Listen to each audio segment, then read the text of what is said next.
दोस्तों, उत्तर प्रदेश में पंचायत चुनाव को लेकर लोगों में बेचैनी बढ़ती जा रही है। गांव के विकास की हर नींव पंचायतों पर टिकी है।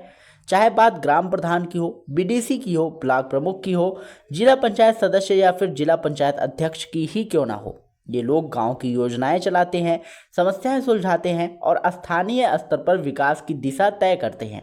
इसलिए जनता स्वाभाविक रूप से यह जानना चाहती है कि आखिर पंचायत चुनाव कब होंगे। संविधान साफ कहता है कि किसी भी पंचायत का कार्यकाल 5 साल से ज़्यादा नहीं बढ़ सकता और चुनाव समय से पहले संपन्न होना चाहिए ताकि नई पंचायत तुरंत काम संभाल सके। लेकिन यूपी में ऐसा होता दिखाई नहीं दे रहा है। सरकार की मंशा को लेकर सवाल उठ रहे हैं।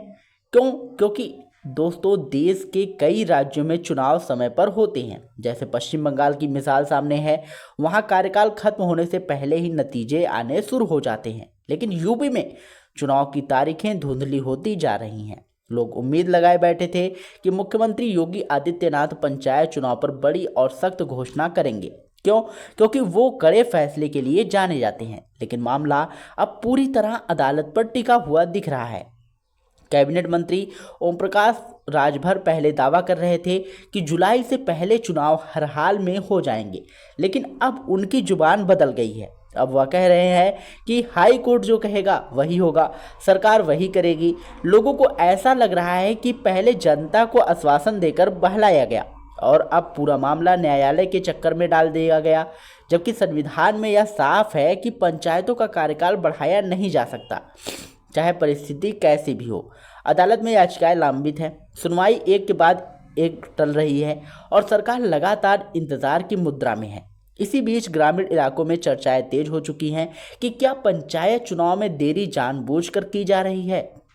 राजनीतिक विश्लेषकों का मानना है कि अगर चुनाव 2027 के बाद होते हैं तो सरकार को विधानसभा चुनाव की रणनीति बनाने के लिए लंबा समय मिल जाएगा और विवाद से बचाव भी आसान होगा। क्योंकि दोस्तों, सवाल ये है कि जनगणना को बहाना क्यों बनाया जा रहा है। जनगणना तो पूरे देश में होनी है, क्या सारे राज्यों में चुनाव रुक जाएंगे? राज्य निर्वाचन आयोग पहले ही कह चुका है कि उनकी तैयारियां पूरी हैं। वे समय पर मतदाता सूची जारी कर सकते हैं और आरक्षण तय होते ही चुनाव प्रक्रिया शुरू हो सकती है। आयोग ने यह भी स्पष्ट किया कि एसआईआर या जनगणना का चुनाव कार्यक्रम पर कोई असर नहीं पड़ेगा। इसके बावजूद सरकार की तरफ से आगे बढ़ने की कोई ठोस मंशा दिखाई नहीं देती। हाई कोर्ट ने पिछली सुनवाई में कहा था कि 5 साल का कार्यकाल किसी भी हाल में वो बढ़ाया नहीं जा सकता और आयोग से पूछा था कि क्या मई तक चुनाव संभव है। लेकिन वास्तविकता यह है कि पिछड़े वर्ग आयोग की रिपोर्ट पूरी नहीं है और सरकार की धीमी प्रक्रिया चुनाव को समय पर कराना मुश्किल बना रही है। अब पूरा मामला अदालत की अगली तारीख पर निर्भर हो गया है। गांव में नई पंचायतों का इंतजार कर रही जनता लगातार पूछ रही है कि आखिर फैसला कब आएगा। पुरानी पंचायतें अपना कार्यकाल पूरा कर चुकी हैं, लेकिन नई पंचायतें का गठन हो नहीं रहा है, अभी भी अनिश्चित है। सरकार की चुप्पी से लोगों की नाराजगी वो बढ़ती नजर आ रही है। आखिर में दोस्तों, बात यही है कि जनता को स्पष्ट जानकारी चाहिए, क्योंकि विकास का पहिया अनिश्चितता में ठहर जाता है। चुनाव होंगे या देर से होंगे, इस पर सरकार को साफ रुख अपनाना चाहिए। तब तक आप अपनी राय कमेंट बॉक्स में ज़रूर बताइएगा।